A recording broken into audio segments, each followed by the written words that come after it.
Today we'll discuss one of the most iconic and feared machine guns of World War II, the MG-42, known as Hitler's buzzsaw, a weapon whose terrifying reputation was forged by its impressive rate of fire and the devastating effect it had on the battlefield. The work of the soldiers tasked with operating the MG-42 was one of the most terrifying of the entire war.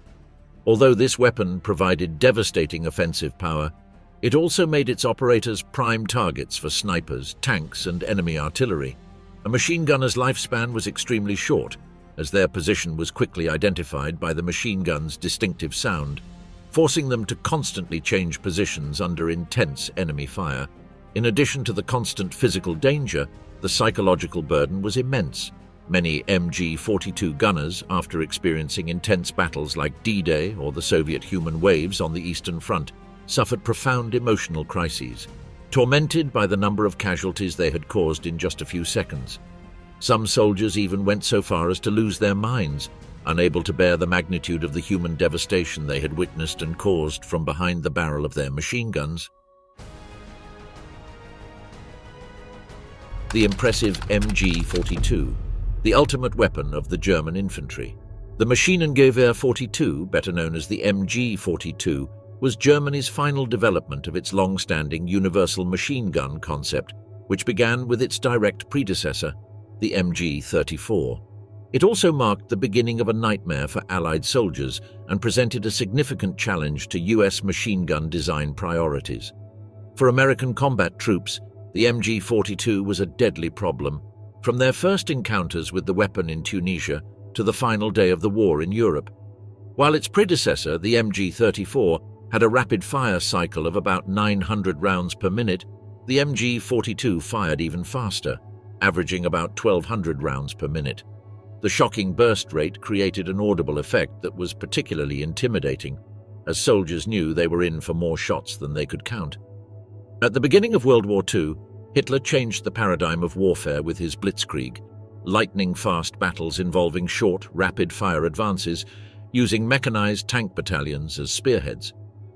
This was a very different approach from the First World War, which, as we mentioned, focused on trench-shaped spaces, allowing for the creation of rigid combat positions where machine gun nests were positioned to sweep through no man's land.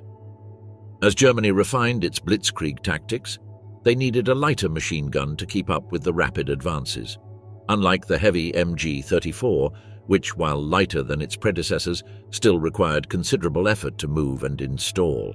At the same time, the MG-34 was expensive and difficult to produce, requiring 150 man-hours to make a single machine gun. Therefore, the Führer tasked the Reich's engineers with the challenge of producing a good, reliable, and powerful machine gun with a terrifying rate of fire of between 20 and 25 rounds per second, while also being as cheap and easy to produce as possible. Hitler's expansionist plans required a well-oiled infrastructure to supply his troops with effective, but above all, affordable weapons and ammunition. To everyone's surprise, they created what would become one of the finest machine guns ever made, and still in service today. With only minor tweaks to the MG-34 design, using pre-assembled metal parts and reducing production time to just 75 man-hours, this brutal and economical machine gun was designated the MG-42, although its prototype name was the MG-39.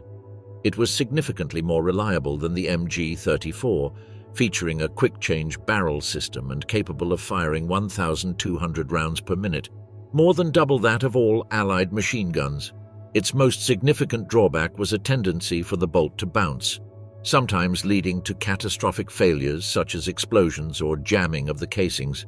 Despite these flaws, 423,000 MG-42s were produced in just 3 years, quickly becoming Nazi Germany's primary killing tool. Even American soldiers, who gave mocking nicknames to both their own and enemy weapons, gave this weapon a more sinister name. They called it Hitler's chainsaw. The Germans initially called it bone saw, but American soldiers slightly modified the translation. To try to reduce the psychological effect that rumors about this bloodthirsty killing machine had on soldiers, Allied High Command showed them propaganda films that degraded and humiliated the MG-42's capabilities. These films compared the Nazi machine gun to American weapons and portrayed it as inferior, claiming that, despite its terrifying sound, it was a dog that barks but doesn't bite. The machine gun itself weighed 11.57 kilograms, 25 pounds, with a bipod, making it much lighter than the MG-34 and easier to carry. The standardized folding bipod could be mounted either forward, near the muzzle, to minimize shot spread, or centrally, near the balance point, offering greater flexibility in how and where it was used. The stock was designed to allow offhand gripping and to provide stability by holding it securely against the shoulder. The MG-42 incorporated lessons learned during the early years of the war, the Eastern Front. Both the cocking lever and the top cover lock were designed so the gunner could operate them while wearing Arctic gloves or with a cane or rod. This was vital in winter conditions, where bare skin contact with cold metal could cause serious injuries, such as instant frostbite. The MG-42 also performed well in other climates. The dust and dirt of North Africa and Italy were less likely to jam the MG-42 than the MG-34. The MG-42 could only fire in fully automatic mode, was intended for sweeping the front of a combat line, and single shots were difficult, even for experienced operators due to its high cyclic rate of fire. The ability to fire a short burst of no more than 3 shots was generally accepted as a training standard. The weapon featured a recoil amplifier at the muzzle, which added additional rearward force to that caused by recoil, thus improving functional reliability and rate of fire. In addition to amplifying recoil and managing and synchronizing the rearward force exerted by the pressure generated by the propellant gas, the recoil amplifier assembly terminated in a muzzle shroud and also functioned as a guide for the barrel and flash suppressor. Death squads. This is how the MG-42 operated on the battlefield. The MG-42 was the most important component of German infantry squads during World War II and their primary source of firepower. The squad consisted of 10 men, a squad leader, a second-in-command, a 3-man machine gun team, the assistant gunner, an ammunition carrier, and 5 riflemen. The MG-42 was the backbone and main firepower of the squad, and the entire team was organized around its operation, protection, and effectiveness. The machine gunner designated as the marksman fired the weapon and was also responsible for maintenance. He was usually positioned in the center of the formation and carried the machine gun along with a sidearm and an ammunition drum holding 50 rounds. The assistant gunner was always seated to the left or behind the gunner, carried 4 additional ammunition drums of 50 rounds each, and an ammunition box with 300 rounds for reloading the drums. He was also armed with a pistol. Their role was to supply ammunition, help clear jams, reload, change barrels, and support the gunner during combat. If the machine gunner was killed or incapacitated, the assistant became the designated shooter. The ammunition carrier was located behind the 2 soldiers mentioned above, carried 2 additional ammunition boxes of 300 rounds each, and carried a Mauser Carabiner 98K, as did the riflemen, who were also armed with a bayoneted Kar 98 with 45 rounds of ammunition, although they usually carried additional rounds for combat. Riflemen were most important in offensive operations, where they charged enemy positions under the cover of the machine gun. The squad leader was equipped with an MP-40 submachine gun and carried 6 32-round magazines. The squad normally carried at least 1,800 rounds of powerful 7.92 by 5.7 mm ammunition in belts, which was the same cartridge used by rifles as well as hand grenades and a tripod that could be worn like a backpack. The squad leader commanded the unit by directing the gunner to objectives and coordinating the offensive or defensive with the rifleman. If necessary, the second-in-command assumed leadership of the squad if the leader was killed or incapacitated, and in that case was responsible for maintaining communication with platoon command and other squads. The MG-42 could be used as both a light and heavy machine gun, mounted on a tripod or bipod, or even fired from the back or shoulder of another soldier in emergencies, such as in a covering fire withdrawal. Typically, a light machine gun squad used the standard 10-man structure. In medium and heavy squads, 2 or even 4 squads could be combined, each armed with an MG-42, a horse, and a wagon for transporting ammunition. Due to its immense recoil, strong soldiers were required to operate and control the weapon.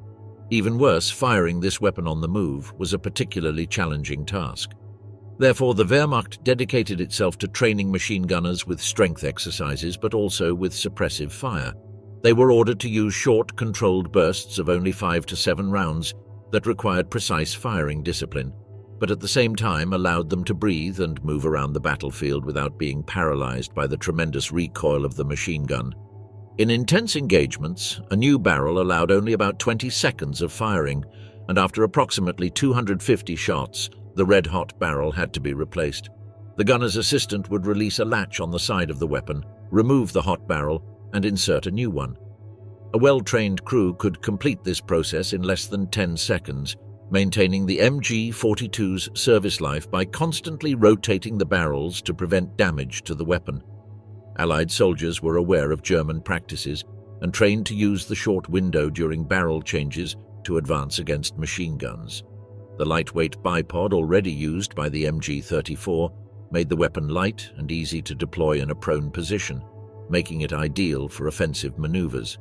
The heavier tripod was primarily used for fixed positions and defense, offering stable and accurate fire. It could also be used for indirect fire with accurate optics, effectively turning the machine gun into a light artillery piece. This tripod featured a built-in mechanism that automatically moved the weapon in a forward motion, preset sweep, allowing a wide area to be covered in front of the shooter with precision. In addition to infantry use, the MG-42 was mounted on vehicles such as half-track tanks and even motorcycles with sidecars. It was also very effective as an anti-aircraft weapon against low-flying aircraft and shot down many paratroopers jumping during the day. However, serving as part of an MG-42 squad was a double-edged sword. While the machine gun was one of the deadliest weapons on the battlefield, its reputation and effectiveness also made it a prime target for enemies. The teams were the first to be attacked by artillery tanks and snipers, and it was unclear what would happen if they surrendered after mowing down waves of enemy soldiers' comrades. Furthermore, we already mentioned its distinctive sound when fired, which instilled fear in enemies but also made the squad's position clear after firing a few bursts. Because of this, crews periodically changed positions during battles. However, this wasn't always possible, especially in defensive positions where they had to hold their ground, leading to higher casualty rates among gunners and support personnel. Squads that witnessed intense fighting were often haunted by the sheer number of lives lost in a matter of seconds, and there were reports of soldiers mentally collapsing after the battles. The Eastern Front is another example where the MG-42 was used with devastating effect against the Red Army's human waves. Despite German machine guns piling bodies in front of them, Stalin's soldiers were an unstoppable tide. The MG-42 also played a shadowy role in operations beyond the battlefield. In occupied countries, it was used to control large masses and crush resistance. It was frequently deployed in reprisal operations against resistance movements and was often used against the local population. One such case occurred in Yugoslavia, where approximately 25,500 civilians were ordered to be shot in retaliation for a partisan attack on a German patrol. In this case, a German soldier refused a direct order to fire and was executed by his commander. On the other hand, captured MG-42s were highly prized by the Allies, especially by partisan groups and resistance fighters. The weapon was ideal for guerrilla warfare and hit-and-run tactics. During World War II, the United States attempted to reverse engineer captured MG-42s by creating the T-24 prototype. While it resembled the MG-42, the US was unable to achieve a rate of fire exceeding 600 rounds per minute. Because the prototype suffered from frequent malfunctions and overheating, the project was ultimately scrapped. An interesting story of how an MG-42 made its way to the United States involves Private First Class Leonard Linietsky. While driving his truck through a reclaimed and secured area in Belgium, he saw a strange device abandoned on the side of the road. Although he wasn't supposed to, he stopped and picked up what turned out to be an abandoned MG-42. Not knowing how to operate it, he bribed an English-speaking German prisoner with 2 packs of cigarettes to show him how to take it apart.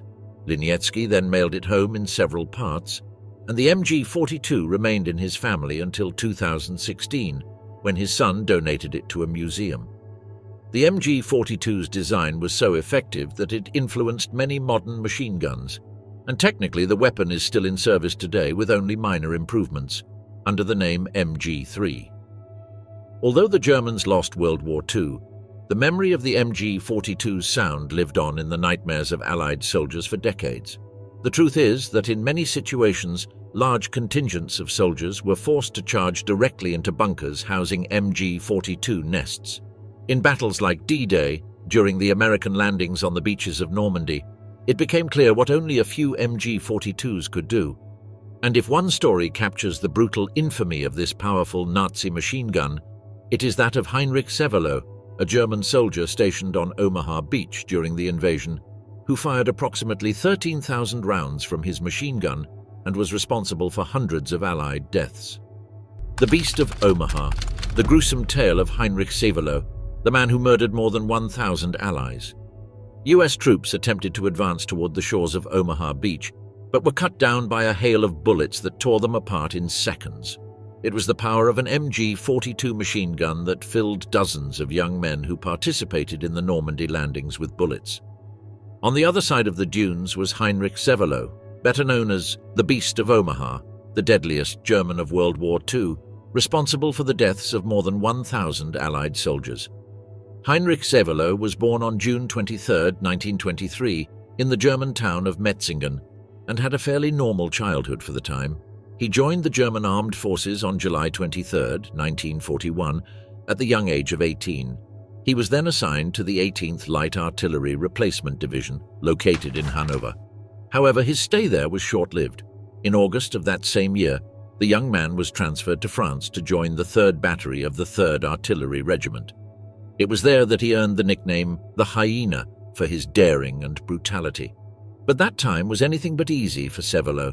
His defiant attitude and frequent unpleasant comments toward his superiors, he was subjected to physical punishment, including beatings and forced labor. He was so overworked that he remained in a hospital for 6 months.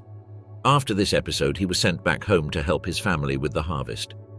It seemed that the young German's military career was over, but the truth is that his bloodiest chapter was yet to be written.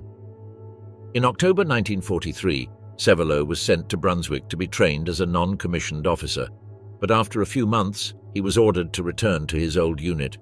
On that occasion, the group's main mission was to defend northern France from an imminent Allied advance. Thus, Severloh arrived in Normandy and was stationed at Omaha Beach, where his name would become a grim legend. By mid-1944, the Allied front was preparing the masterstroke to be carried out on the coasts of northern France. This was the famous Operation Overlord, an ambitious amphibious attack involving more than 2 million soldiers on both sides. The Allies' intention was to penetrate from that region in order to establish a foothold on the European continent. In this way, they would be able to advance toward the French capital and weaken the German forces established in that area. It was an effective way to strangle the Third Reich. The Normandy operation was the trump card to channel the war toward an Axis defeat. But first, they had to reach land, and that would be no easy task. On June 6, 1944, one of the most colossal and bloody armed landings in contemporary history began. Thousands of Allied men arrived aboard the iconic Higgins boats, a symbol of Operation Overlord. The soldiers were greeted by icy water that gradually turned red with the blood of their recently deceased comrades. The first few seconds in Normandy, and particularly on Omaha Beach, were hell on earth. On the other side of the dunes, just a few meters away, were the German forces, repelling the advance with the best of their arsenal. This included MG-42 machine guns, artillery pieces, and rotary cannons that showered the sand with high-caliber cartridges. Omaha Beach was established as a strategically important area on the Western Front of World War II, which is why the Third Reich established 8 defensive bunkers, each equipped with 75mm artillery, and a large supply of ammunition. This defensive line included a total of 18 anti-tank guns, several dozen rocket-launching mortars, 85 machine gun nests, and 6 turrets. To support the Wehrmacht soldiers, 5 companies of German armed forces were deployed in that area, concentrated in 15 strategic and fortified positions known as resistance nests. Heinrich Severloh was stationed at one of these fortifications, and his mission was to annihilate any Allied squadron advancing through that quadrant of Omaha Beach. To do so, they used a combination of rifles, machine guns, mortars, and small artillery pieces that turned the French sands into scorched, churned soil. Cervelo was positioned about 450 meters from the Higgins landing zone and witnessed the arrival of the sea of black dots approaching the shore. The young gunner gripped his MG-42 with all his might, as in addition to repelling the attack, he had to protect his superior officer and allow him to carry out his crucial task of coordinating fire on the enemy. From that position, the Omaha Beast was tasked with annihilating hundreds of soldiers trying to find refuge on the rocks in stranded boats, or even behind the corpses of their comrades. In the early hours of June 6, 1944, the first Allied boats landed on the Normandy beach, and as their front doors opened, thousands upon thousands of soldiers rushed out in a frantic race to reach the bunkers. Cervelo began firing his MG-42 machine gun in the early hours of dawn and didn't stop until 2 p.m. It was a completely schizophrenic day, and the young German's eyes rolled in a wide arc in front of his fortification as he watched a horde of men running and falling under the clatter of Hitler's chainsaws. At one point, as Cervelo himself later recalled, he stopped firing and looked down at the beach, strewn with corpses and stained red with blood, and realized he had killed 100 men without taking a moment to breathe. He saw a young American, glimpsed his face in the clarity of day, and realized that his hands were stained with blood for the rest of eternity. Nevertheless, he continued shooting. The Beast of Omaha followed the orders of his superiors and for 9 consecutive hours unloaded more than 13,000 bullets into the Führer's enemies, with the mission of ensuring that none of them approached his position. At the same time, his lieutenant shouted at him that he was the only barrier between life and death. If the Allies reached the fortifications, the consequences would be terrible, and there were many fates worse than being shot dead. His only hope lay in pulling the trigger, eliminating every silhouette looming over the horizon. By 2 p.m., the bodies strewn across Omaha Beach were countless. Cervelo knew he had decimated the invading forces, but reality only sank in when he looked at the defensive lines. While he had held back the Allied advance, most of the bunkers and fortifications along the Reich's coastline had fallen. Around the perimeter of his quadrant, there were smoking tanks, empty bunkers, and he could already hear the shouts and gunfire of the skirmishes between the Nazi rearguards and the Americans. But then he remembered the battle and looked back ahead. Americans were still arriving from the beach. By mid-afternoon, the machine gun shells had run out, and Cervelo fired another 400 rounds from his bolt-action rifles until 3:30 p.m. The Allies, however, were like a great wall of kamikazes. They kept advancing, as if seeing their comrades die held no fear for them. The survivors of Cervelo's unit began to retreat and took refuge in the village of Colleville-sur-Mer, where they surrendered the next day. Cervelo was first sent as a prisoner of war to Boston, USA. In December 1946, he was transferred to Bedfordshire, England, to perform forced labor on road construction. Cervelo was returned to Germany in March 1947, after his father wrote to the British military authorities saying he was needed to work on the farm. Cervelo gave several interviews to tell his story and repeatedly apologized, although he was not tried as a Nazi, since he belonged to the Wehrmacht, the German army, and acted according to its doctrine, without committing any war crimes in accordance with international treaties. He never denied his actions and accepted being called the Beast of Omaha. In a 2004 interview, when asked how many Allies he had killed on June 6, 1944, he said, "Definitely.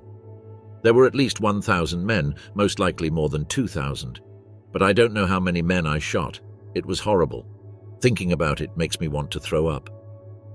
2 years later, Cervelo died at the age of 82, after leading a quiet life, far removed from weapons and any hint of ties to the Third Reich. Bullet Orgy. The Maschinengewehr 08, the grandmother of the MG-42. The Maschinengewehr 08, also known as the MG-08, was the standard-issue heavy machine gun of the Imperial German Army during World War I. Originally an adaptation of Hiram Maxim's 1884 Maxim gun design, it was produced in several variants throughout the war. The MG-08 also saw service during World War II in the infantry divisions of the German Army, although by the end of the war it had been relegated mainly to second-rate units and replaced by the beastly MG-42, which we'll discuss in detail later. The German Rifle Commission began test-firing the Maxim gun at Zorndorf in 1889, and in 1892, Ludwig Loewe's company signed a 7-year contract with Hiram Maxim for the cannon's production in Berlin. The Imperial German Navy ordered Maxim guns from Loewe in 1894, accelerating their development. The Navy deployed these repeating guns on ship decks and for use in amphibious warfare. In 1896, Loewe founded a new subsidiary, the Deutsche Waffen- und Munitionsfabriken, or DWM, to take charge of the industrialized production of cannons. Around this time, the Imperial German Army first considered using the Maxim machine gun as an artillery weapon, and German Jaeger light infantry troops began testing the gun in 1898, with favorable results. By 1899, independent detachments of 6 machine guns were organized to march with the cavalry, and part of their job would be to cover artillery guns mounted on horse-drawn carriages with bursts of bullets. The Army acquired modified MG-99 and MG-01 versions of the DWM Maxim machine gun in limited numbers. The MG-99 introduced the sled mount that would remain standard on the MG-08, and the MG-01 added lightweight spoked wheels, allowing the weapon to be pushed and pulled, making it more transportable. By 1903, the German Army had 11 machine gun detachments serving in cavalry divisions. Criticism of the MG-01 highlighted its limited mobility and inability to keep pace with cavalry. As deadly as the weapon was, it was cumbersome to transport. To address this, DWM and Spandau Arsenal further developed the design, reducing the weight by 7.7 kilograms, adding a detachable gun shield, an option for an optical sight, and removing the wheels. The result was the impressive MG-08, which entered production in Spandau in 1908. The German Army observed the effectiveness of the Maxim machine gun in the Russo-Japanese War of 1904, many of which were exported from Germany. The incredible performance of the MG-08s was evident, and the Imperial German Army petitioned the Reichstag for additional funds to increase the supply of machine guns. By 1912, each regiment was issued with 6 machine guns. By mid-1914, shortly after the outbreak of World War I, the Army had 4,411 MG-8s, along with 398 MG-1s, 18 MG-9s, and 2 MG-9s. During this period, Germany developed an aerodynamically refined bullet designed for use in machine guns. This round, known as the heavy Spitzer bullet or SS Patrone, with a 12.8 mm metal jacket, had an extreme range of approximately 4,700 meters. From its introduction in 1914, the SS Patrone was used primarily for aerial combat, and from 1918 in the later stages of World War I as an infantry machine gun. Another early World War I improvement introduced in 1915 was a muzzle booster, a patent-protected Vickers invention. Thanks to this, the MG-08 caught up with its British and Russian counterparts with their recoil boosters in its rate of fire, which reached 600 rounds per minute. The MG-08 also had its version adapted for aircraft.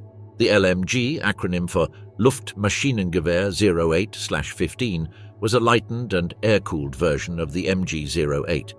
By air, developed by the Spandau Arsenal as a fixed aircraft machine gun and entered production in 1916. The LMG-0815 was usually installed in pairs as synchronized fixed machine guns on the aircraft's cowling and allowed pilots to fire through the propeller. The stocks, pistol grips and bipods used on the infantry MG-08/15s had been discarded. They also had a slotted cooling jacket, which allowed air to flow freely around the barrel, thus cooling it. A display on the rear of the LMG-08/15 receiver indicated the amount of ammunition remaining to the pilot. A significant improvement was the Klingstrom mechanism, which allowed the pilot to cock and load the machine gun from the cockpit using one hand.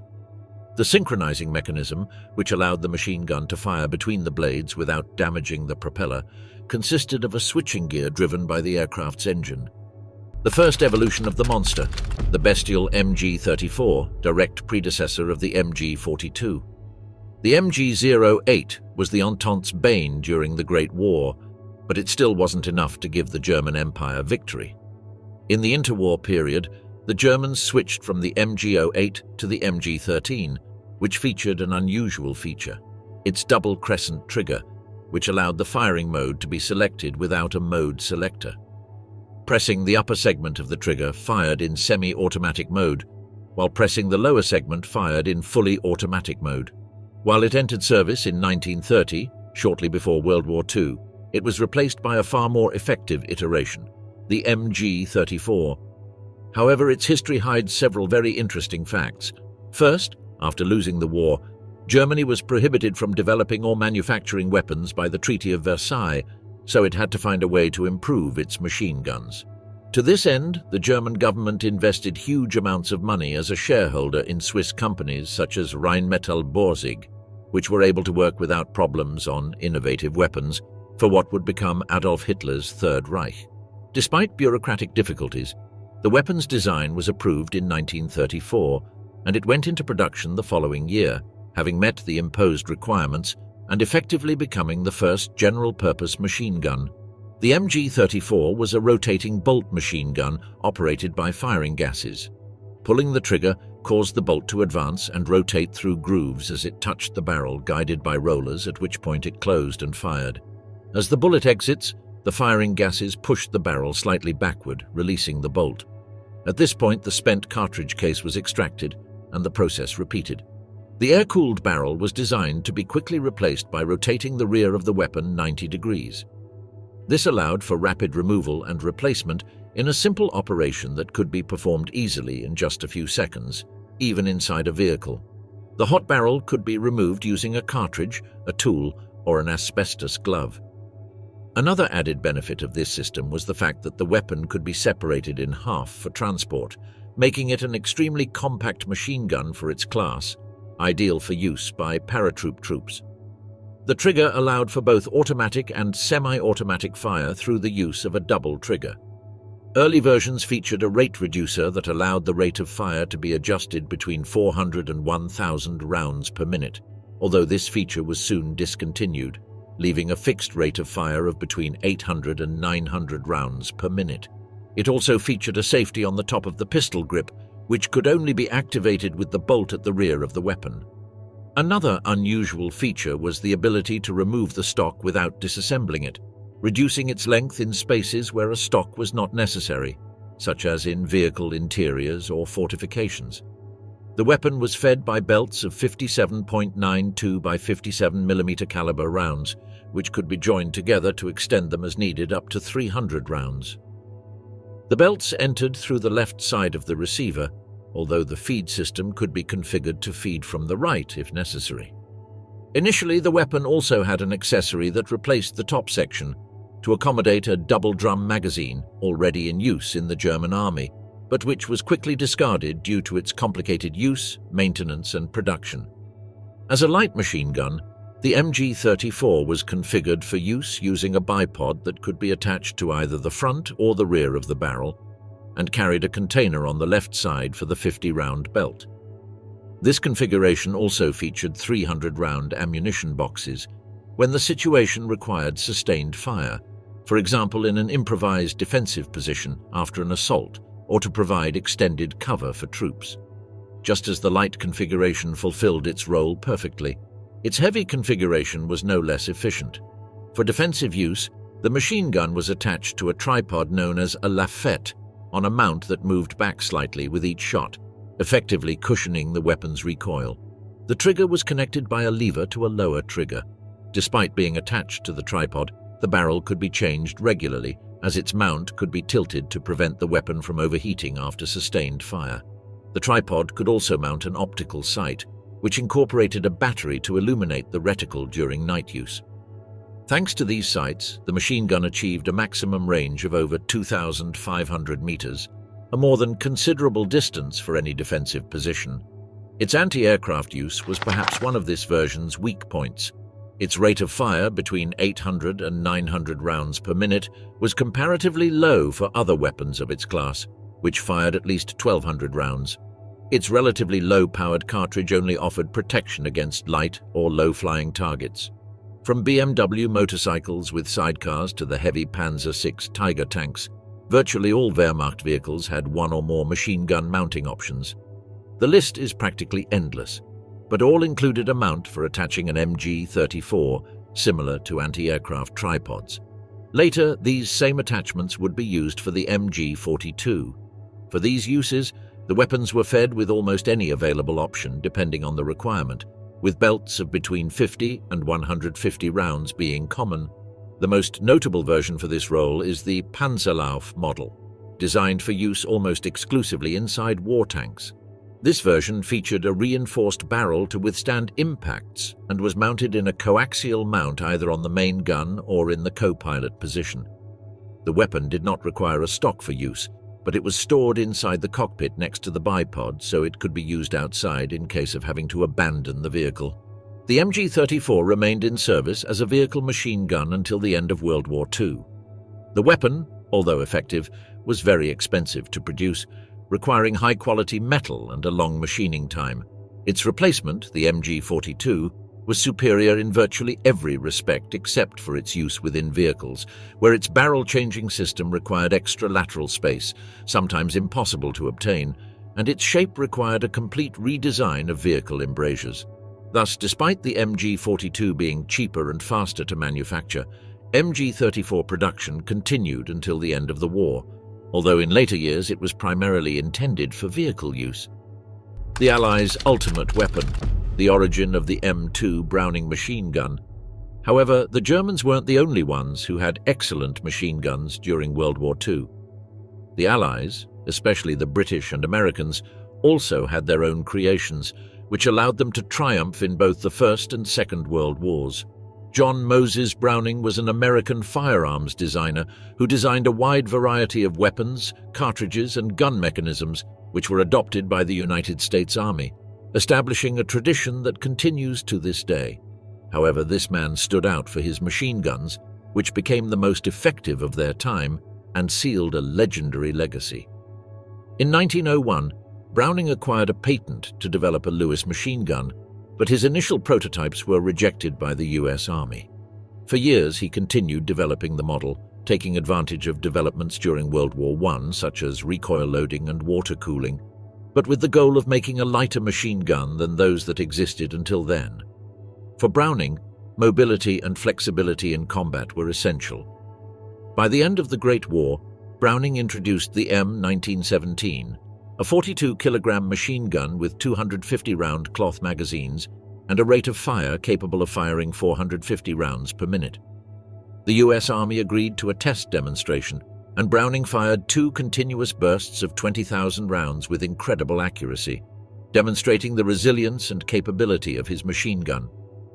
The Army Ordnance Department was impressed, but unconvinced that a mass-produced machine gun would achieve the same level of reliability as the Lewis or Vickers. To convince them, Browning produced a second machine gun, with which he fired over 21,000 rounds over a 48-minute period in a third demonstration. Finally convinced, the US Army adopted it as its primary heavy machine gun, firing the .30-06 Springfield cartridge with a 150-grain flat-base bullet. The M1917 was used briefly and in very limited numbers at the end of the conflict, but its machine gun, while brutally effective against infantry, suffered from the same problem as the others. It was unable to penetrate the armor layers of the war's tanks. When the Germans introduced the Junkers JE aircraft, with a fuselage resistant to small and medium calibers, the machine guns mounted on Entente aircraft proved ineffective.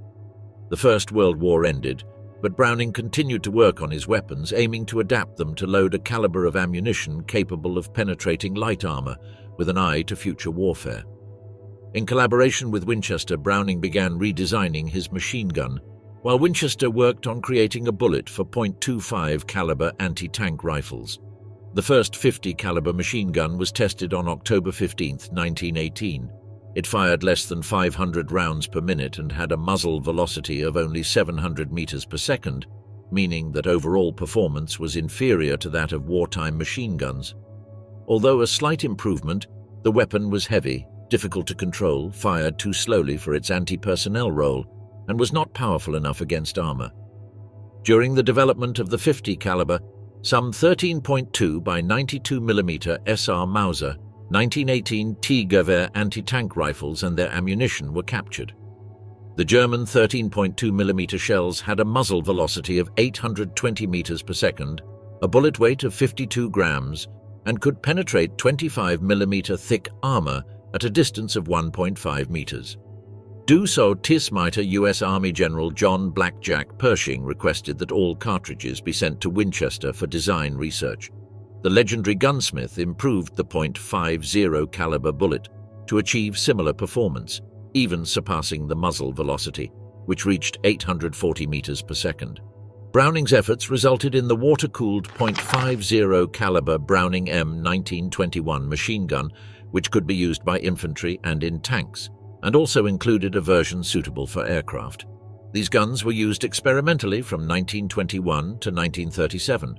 They had lightweight barrels and ammunition was fed only from the left side. Service trials raised questions about their suitability for aircraft or anti-aircraft use.